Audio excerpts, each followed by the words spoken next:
If you're undocumented, obviously you have less rights than a citizen, but for example, when you're interacting with law enforcement, and if a cop says, oh, where are you from? You look like you're from Mexico. Are you from Mexico?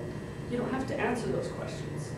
You have a right to be like, I don't have to answer that. Or to not say anything at all. We're not going to take you into jail for not answering, right? Also, a lot of people worry with laws that are coming out that immigration is going to have more power to come and do raids or whatever and start knocking on people's houses. That's a huge fear, and that's one of the words that I would go out and do a lot about, you know, what immigration can and can't do. And although they say they don't do these things, they do them.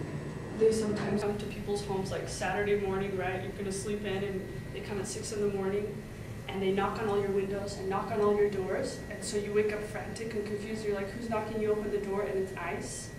And they're might not, you know, they're deceiving in sometimes. You know, they hold up a picture, and I know a friend that this happened to his wife. He's an American citizen, she was not. They held up a picture of a woman, and they said, look, we're looking for this lady. She's been committing crimes in the neighborhood. Have you seen her? And he was like, no, I haven't seen her.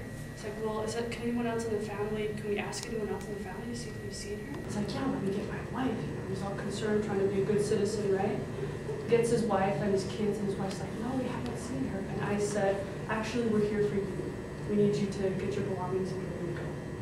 And they were like, what? So they use deceiving tactics, but you have rights in your own home. And you have a right to not open the door to anyone, ever, right? Unless they have a warrant that you can see has your name on it and is signed by a judge, meaning the judge has sent me to come and get you, right? Unless they have that, you don't have to open the door. You don't even have to talk to them. Let them knock on the windows or whatever. You don't have to do any of that. And ICE can't do anything. They can't come barging in. But people have this fear that they're like, it's an authority figure. I have to open the door. And then they spill all their information. Yes, I'm from Mexico and I came here 10 years ago, but my son isn't, you know, they don't, you have rights, you don't have to say those things. You have right to an attorney, all those things like that.